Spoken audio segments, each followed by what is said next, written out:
I'm not like these people. I know that I'm not like them. And if we all graduate from here and we all go into the same race of being the best employees, I'm not going to win that race because I am not equipped to win it. I'm just not Right. mentally wired to run the race that they're about to run. Most of my Right. college classmates are probably great employees to this very day. I knew I wouldn't be a good employee because I wasn't a good student. I was an okay Right. student with enough intelligence to get by, to get Right. C's to get degrees. But I wasn't willing to, and all school does is prepare you to go get a job. That's what it's designed for. Yeah. So when I saw entrepreneurship, I said, this is definitely the path that I'm taking. I did not know who, what, when, where, why, how, but I knew that I was going to go that way. So then when, again, That's the great internet came awareness about, at that age. so when the internet came about, that's how I knew, okay, this is my way. That's really great. I think about that quote about colleges. They say colleges be good to your A students because they'll come back and teach there, and be good to Yeah, your exactly. C students because the C students will hire your B students. That's Because pretty much what happens. they'll go out and create the businesses that'll create the jobs. I'm Art Blanchford, and this is Life in Transition. Welcome back to Life in Transition podcast. I'm very excited today to have with us Dre Baldwin, who is owner and creator of Work on Your Game. And we'll dig into that a little bit more as we go through. But Dre, very glad to have you here. Welcome to Life in Transition. All right, I'm excited to be here. Thank you for having me on. Thanks a lot. Jumping in then, what would you consider, Dre, to be one of the most meaningful or most impactful transitions that you've been through in your life? I would say the transition from just seeing myself as an athlete, and my background is in sports, which I'm sure we'll get into seeing a path and it's kind of seeing some light at the end of the tunnel when it came to being an entrepreneur. Like, how exactly do I get in it? How do I start it? What can I do? What can I bring to the table that someone out there would actually want? So once I started figuring that out, that transition period was a pivotal period for me in my life. So going from being a professional athlete to being an entrepreneur, starting your own business and making your life in a very different way than what had been maybe your identity before that. Yes, exactly. Oh, that's a big one. So tell us a little bit about that. How old were you when you made that transition, and what did your life look like at that time, Dre? Well, the transition was a period over multiple years, actually. So Yeah, this for sure.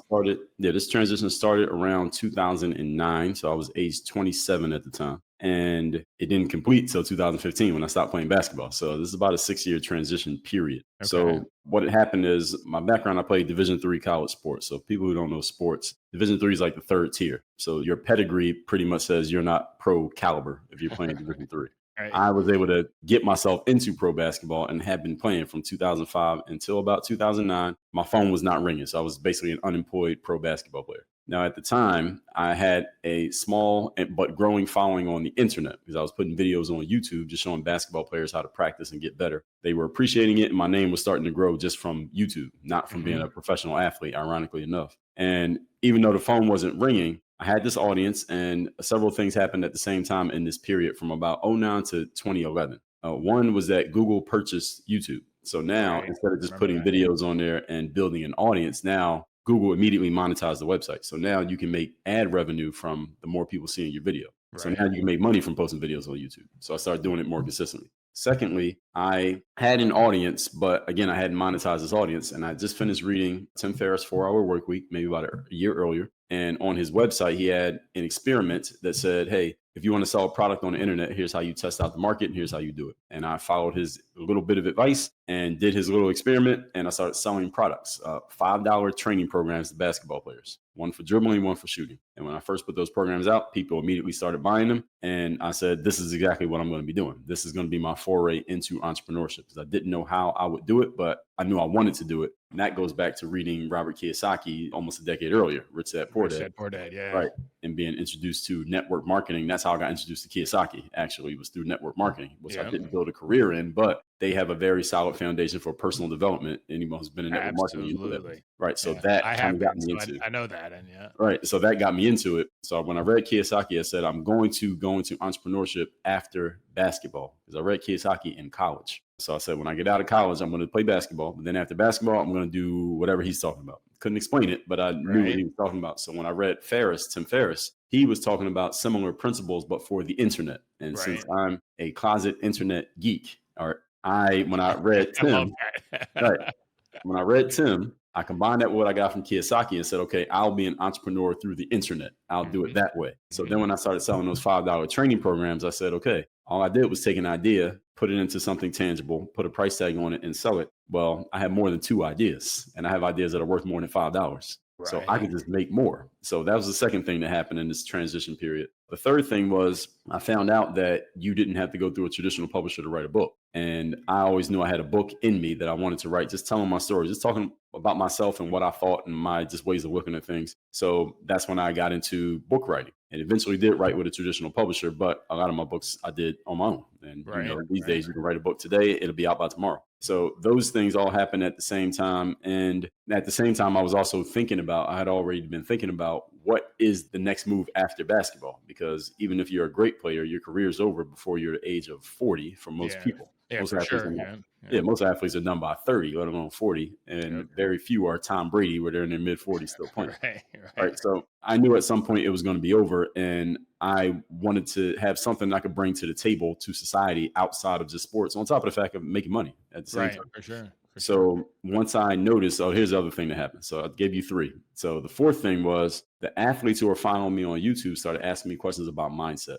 because they found out about my background. Because again, they don't know me. They just know me as this random guy on YouTube. So they Right. just started to find out more about me once they saw I had value. And they started asking about the mentality of a person who would keep trying despite the fact that you came from a Division III college, you barely played in high school, you walked on to play in college, you hustled your way into the pros, and here you are now, still, you're an unemployed player now, right? So it was all these ups and downs, but you kept trying. So I started talking about mindset and I started doing these videos called the Weekly Motivation. I did that Mhm. every Monday, just a little 2 to 5 minute mindset piece, Art. And I did that every Monday after the players told me they appreciated it. I started doing it every Monday for 400 Mondays in a row. Wow. And those messages became the foundation of what I do now because what happened is my audience began to transition. I started to pick up people who were not athletes in Right. my audience. Right. And they would say, Dre, the way you explain mindset from an athletic perspective and just your ability to articulate the point, this is useful for me. And I don't even play basketball. So that's how I knew, okay, these are the people I can help who don't play sports. Right. Because I knew I wanted to talk to people who did not play sports because I know that when I'm done playing, you either become an analyst or a coach or a trainer or you get forgotten about. And I didn't want to be an analyst, coach, or a trainer. So I said, when I Right. stop playing every day, I won't have the same audience. So I Right. need people who do something else that I can serve them. And that's how I knew. So those four things happened at the same time. Unemployed, YouTube gets bought by Google. Yeah. Self-publishing becomes a thing. I come out with my own products. And then I realized that the way I talked about mindset was valuable. So those four things all happened in about a 2-year span. And that set This me was on this path. 2009 to 2011. Yes, '09 to 11, right. Those happened over a 2-year span. And then I just kept working on them until 2015 when I stopped playing. So by the time I stopped playing art, I already had a lot of momentum as an entrepreneur as opposed to a normal athlete who, when they stop playing, they're starting at zero because Right. they've been all in on their careers. Right. They So, hadn't thought about that. right, exactly. So a couple things I want to pull out here. One is just to let people know transitions I mean, there may be a tipping point in one moment, but they actually Mhm. take time. Like you said, I That's mean, right. it's 4 or 5 or 10 years to really come through a season to another season. I also am really curious, Dre. You talked about being in college and already, I mean, had the dream of making it in basketball, but already then thinking about, okay, I want to learn from Kiyosaki. I want to learn from Tim Ferriss. I want to be an entrepreneur. Where did that come from?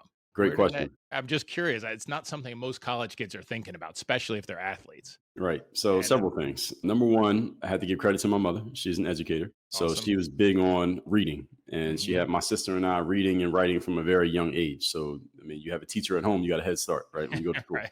And Yep. my sister became like an academic superstar. She's a college professor to this day. She did everything like at the highest level academically. I was good enough, right? Not because I didn't have the intelligence, but because at some point I just realized this is not the path I want to take. Sure. I'll Yeah. do enough to graduate. So Yeah. anyway, There's nothing wrong with good enough either.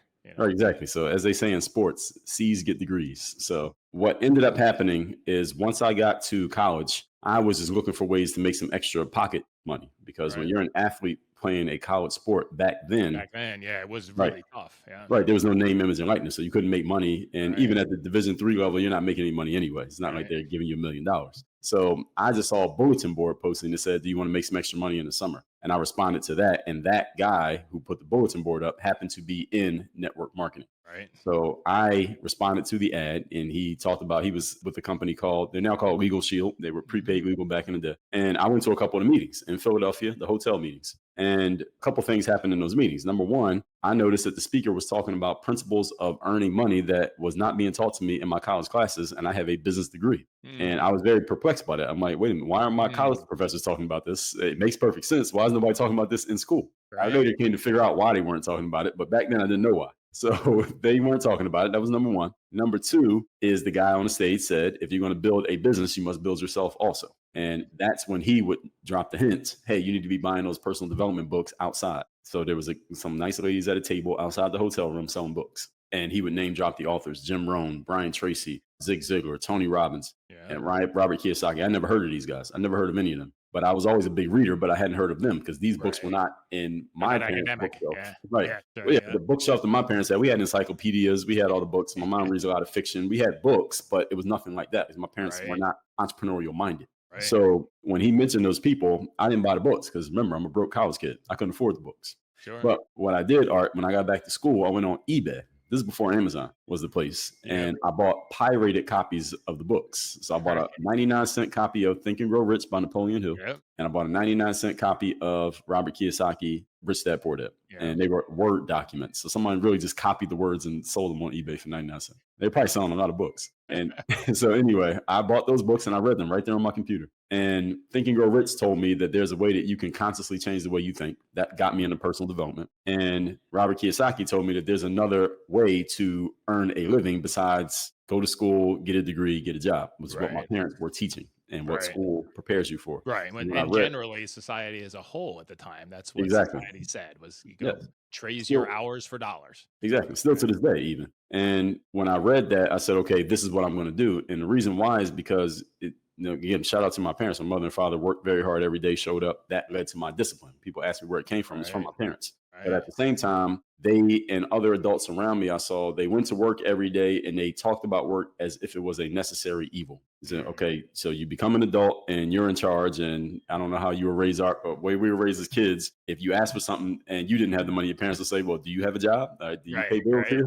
Right. So it was as if that put them above you. But at the same time, they didn't seem happy about doing it. So they were always at work, but they didn't seem happy about work. They talked about it like it was something they had to do because they're adults. And I'm thinking to myself, well, it's like you're about to go over the edge of the cliff. I'm like, I'm growing up just so I can go do the same thing they're doing. But they don't seem happy about doing it. Right. And then you spend half of your waking life working. Or were you about to say something? No, that's a very good observation, especially at that age. But I wanted to come back to one thing that, because it just struck me. You said they're making the money, and so that put them above you. Yeah. And I never thought about that before. I have grown kids now. So I've been through I'm coming from that cycle, But this episode of the Life in Transition podcast is brought to you by Midlife Transition Mastery. If you have reached midlife and you are successful, you have checked all the boxes, you've done everything you thought you should do, and especially pleasing everybody else, doing what you think everyone else needs you to do, but you still feel like something's missing. Like you're coming up empty, feeling alone, feeling misguided or lost. Midlife Transition Mastery Explorer community is for you. Here we will build authentic community. We will learn about the 8 steps to mastering midlife transition. And we will learn and execute living life with no regrets in our second half. Please check out the community on lifeintransition.online/MLTM, Midlife Transition Mastery. And I look forward to seeing you around the fire in this community.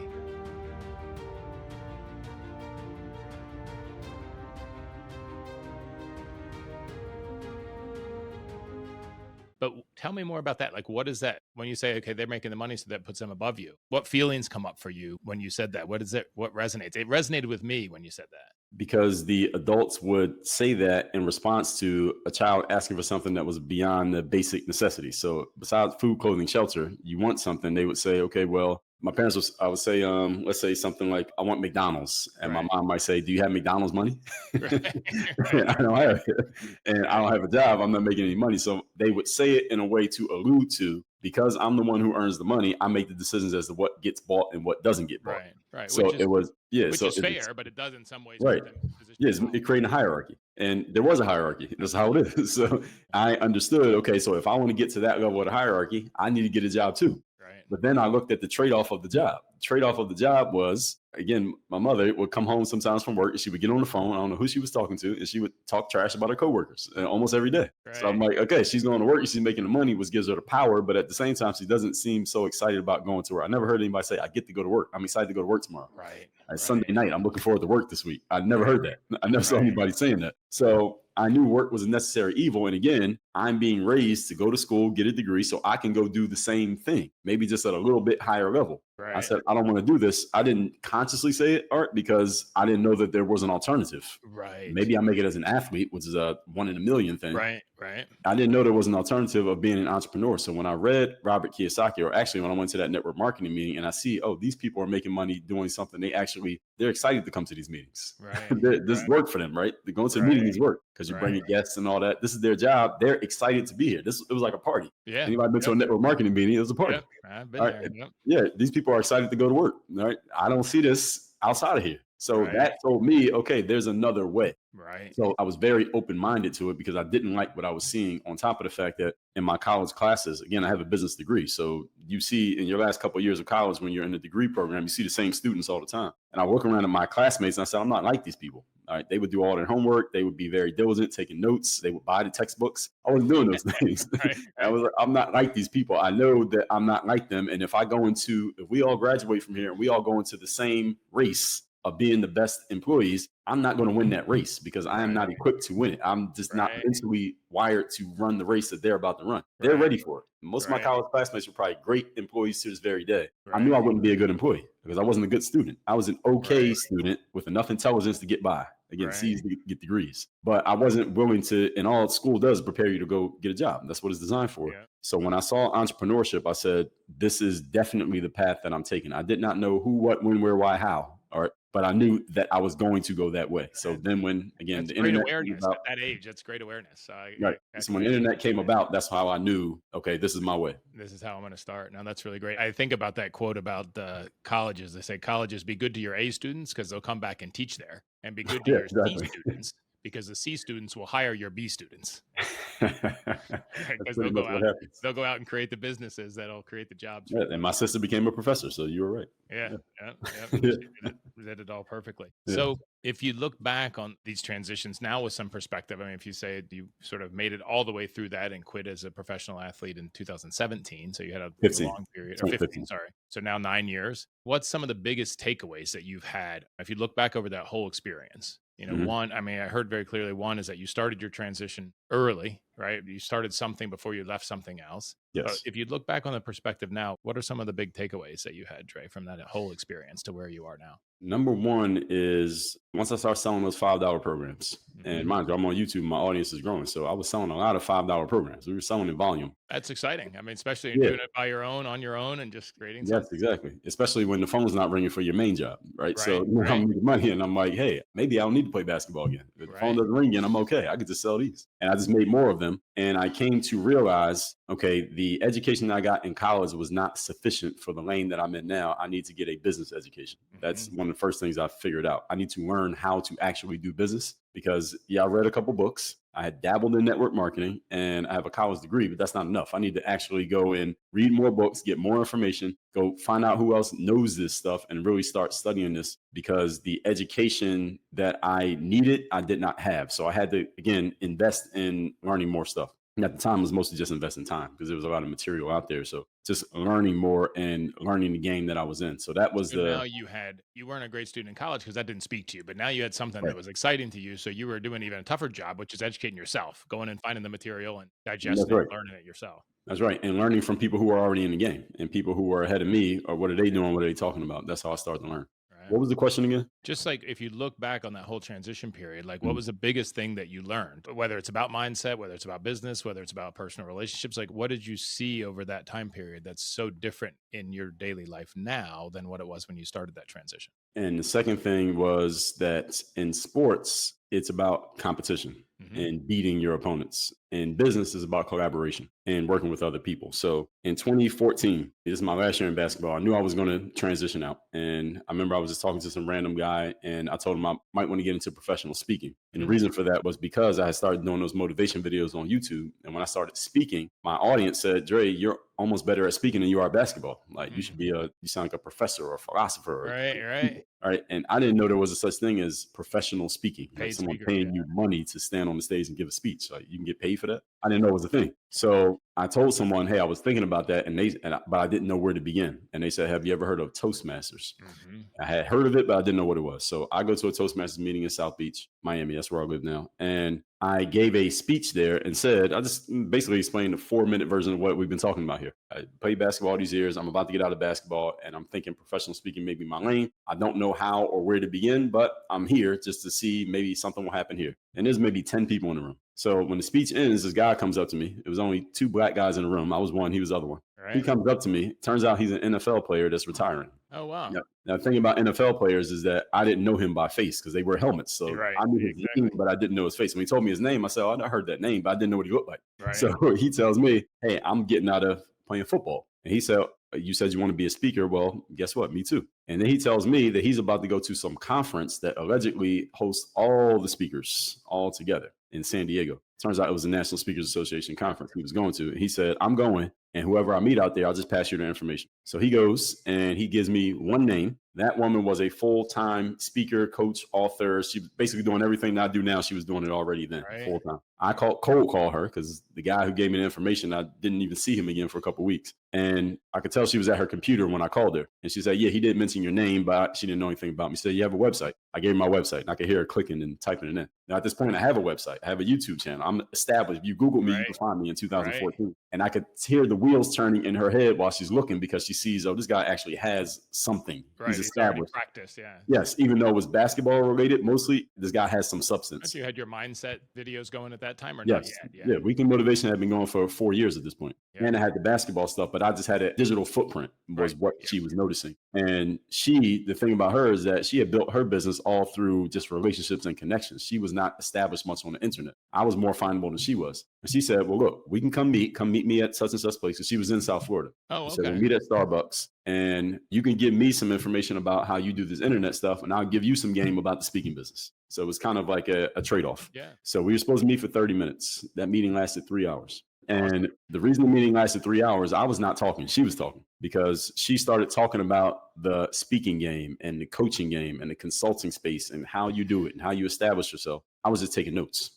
And she kept talking because I was listening. I was taking notes actively. And at some point she would stop and say, is this useful to you? And I was showing her my screen. I was using Evernote to take notes. Right, yeah. I had 10 pages of notes. I still have those notes to this day. Yeah. And she was so surprised by the notes that I was taking because what I came to later find out, she explained to me, she said, I've met with like 15 different people at that same Starbucks for the same reason that you came to me. And none of them did anything with what I told them. Oh, wow. But when you took it, I saw you taking notes. First of all, the only reason I met with you, because she had told me, she said, I decided next person who calls me and asks me that, I'm not meeting with them because I keep giving people all my time. Right. And they're not doing anything. And there's no investment coming back. Right. Exactly. But she said, when I looked you up that day, when you called me, I saw you were established on the internet. I said, okay, this guy's an implementer. So let me meet with him because he might actually do something. Right. And then when she met with me and I was taking notes, she said, okay, this guy's actually listening. And it was validation to her. And this is one of the ways you pay back a mentor. Absolutely. When I was taking the notes, it was validation to her that what she was saying was actually useful because I was writing it down. And she was seeing her own words on my screen. She said, oh, okay, so this stuff is actually useful. It's not me. It's just these people I've been meeting with just don't do anything. And Right. she became my mentor. She taught me the game. She said, okay, you have stuff here. You got to package this in a way that a company who doesn't care about basketball can understand why your stuff matters. And that's when I started to kind of create this whole work on your game framework and pull out the pieces from sports that could apply to someone who just never played a sport. And that's where it all came from. She started explaining to me, well, you can get coaching clients, you can do consulting, and this is how you price your speaking, and you got to get on the phone, you got to make a bunch of cold calls, you got to go do some free ones. And I did that. So from 2014 to 2017, I did a whole bunch of free speaking. I had paid a whole bunch of my own money, got on a bunch of stages. And she said, Dre, here's how you know you're a good speaker. When you get off the stage, do they offer you to come speak again? Does somebody else offer you some business? It's not a round of applause. It's not the little sheets or somebody gives you a rating. Those don't matter.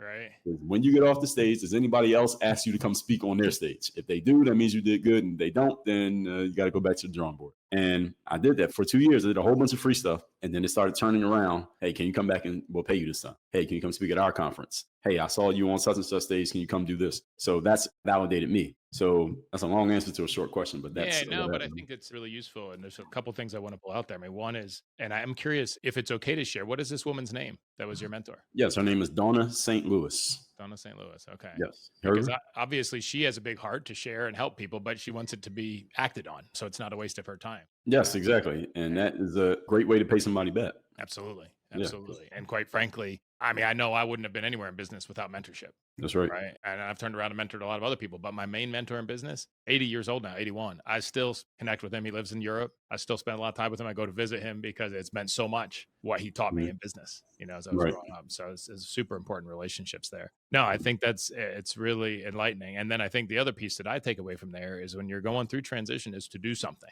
Right. I have Mhm. this group called Mastering Midlife Transition. Right. Mhm. And it's really, and I've written this 8 steps to mastering midlife transition. And one of them is do something. Doesn't have to be beautiful, doesn't have to be perfect. Like you said, you got to take action, right? Put something on the internet, go do the free speaking, right? Take Exactly. some action and try it and see what happens. So many of us were stuck on this path of get the degree, get the job. And then we feel really stuck by that. And we're afraid to try anything. I know I was, right? And it's really, that's a big part of transition is try something. And I'm going to give you a lot of kudos for doing that, for stepping out and trying a lot of stuff. And I can see behind you, you've written a lot of books and there's a lot of good things going on there. When you look back now, Dre, would you have done anything differently? If you look back and you could tell your younger self something from what you know now, what would that be? Would have started building the email list sooner.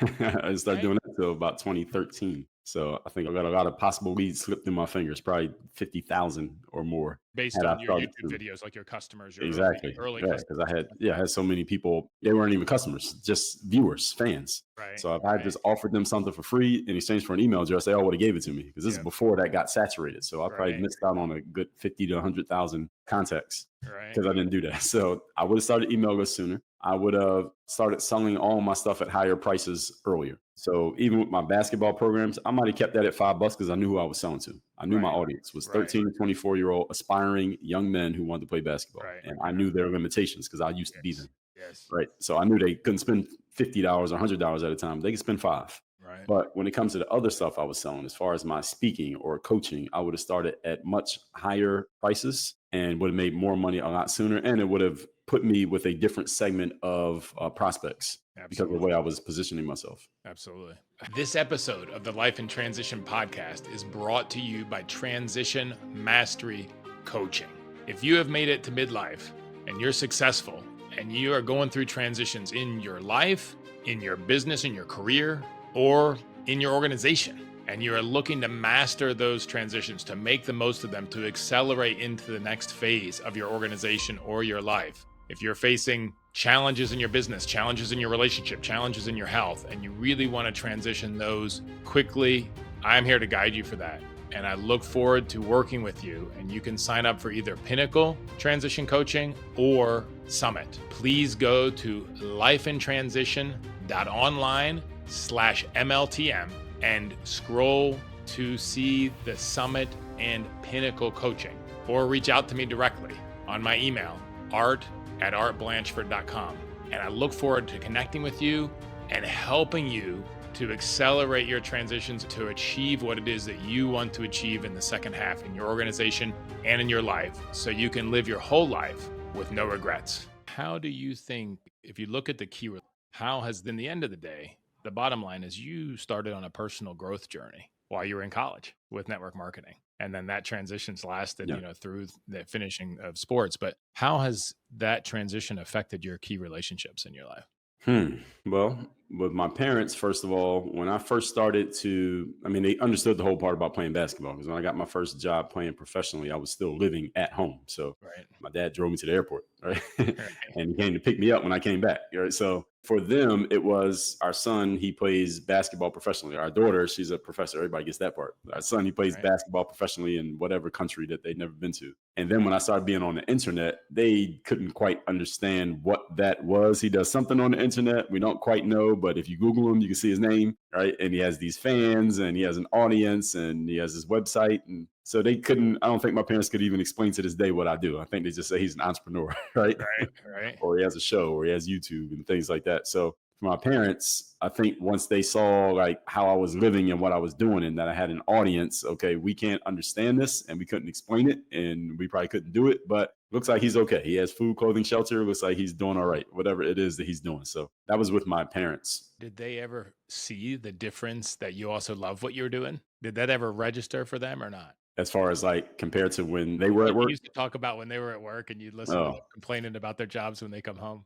they have never expressed it, but I'm sure they've heard me say it. I don't know if my mom consumes a lot of my material. She told me that she tries not to because she doesn't want to hear me say something that will make her upset.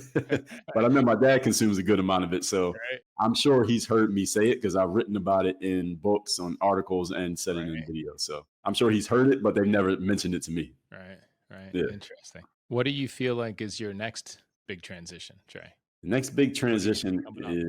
is really just making the work on your game message. We need to spread it and make it bigger because work on your game has the potential to be the just do it of personal and professional development. And Awesome. right now, I would bet most people listening to this never heard of me before this interview, Right, which means I'm not as known as I need to be because just do it. Everybody knows what that is, right? Everybody knows right, the company. Right? I don't have to say it. right, But work on your game, nobody's ever heard of. So it's my job to kind of get the message out more, which requires multiplication, not just addition. right, So that means we need to look for ways that we can expand and multiply on what we're doing, which just means bringing more people on, getting the right people in place, getting the right tools in place. And I was just talking about this earlier today, firing myself from the jobs that I shouldn't be doing. So I right, can focus on the jobs that I should be doing. Like this is one of the jobs I should be doing. right. Having conversations like this is what I'm great Absolutely. at. Right, But there are other things that I should not be doing. And I need to get myself off of those jobs as quickly as possible and get people who are just as good as me in this lane doing those things. So right.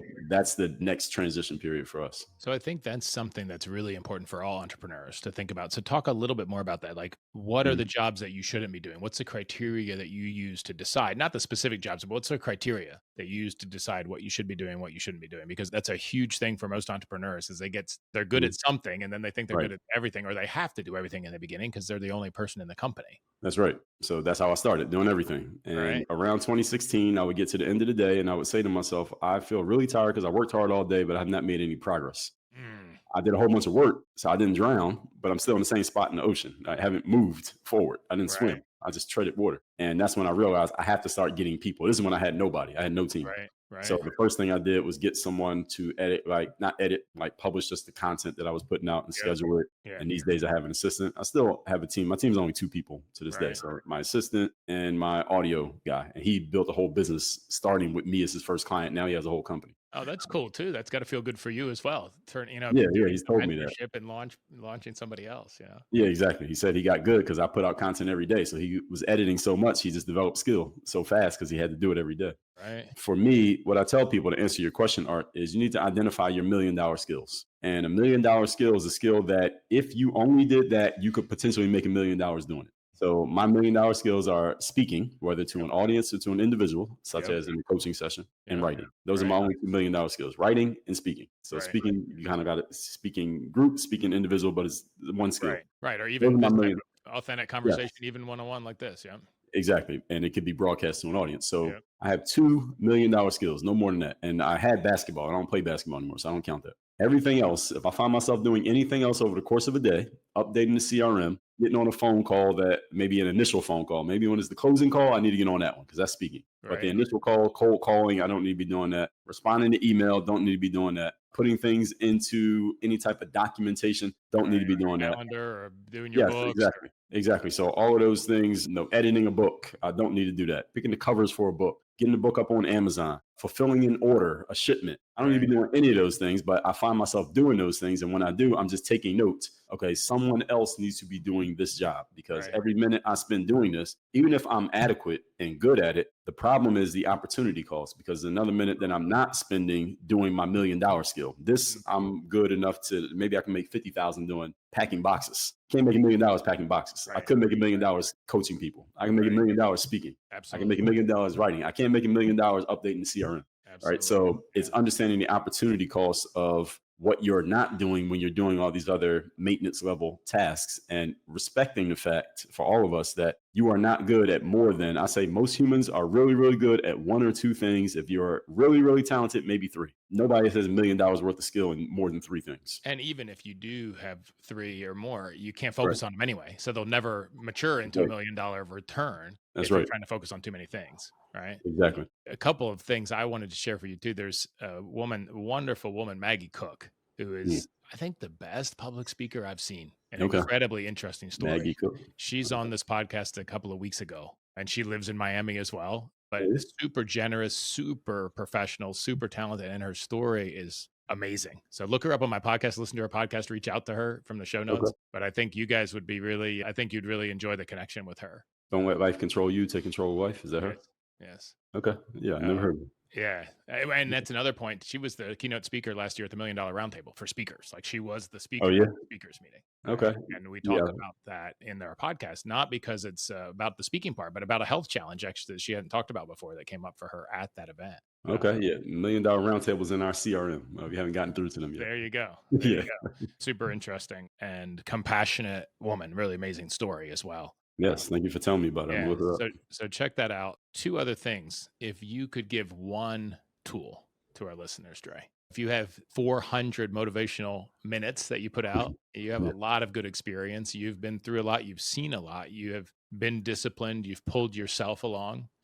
What is one thing that you could give to our listeners that are going through transition that they can do right now, that they can start on and take action right now that would move them forward in the best way? They're not treading water, but actually moving in the ocean, as you talked about. Most important thing is you need to understand which skills are future-proof versus which ones could possibly be replaced by technology.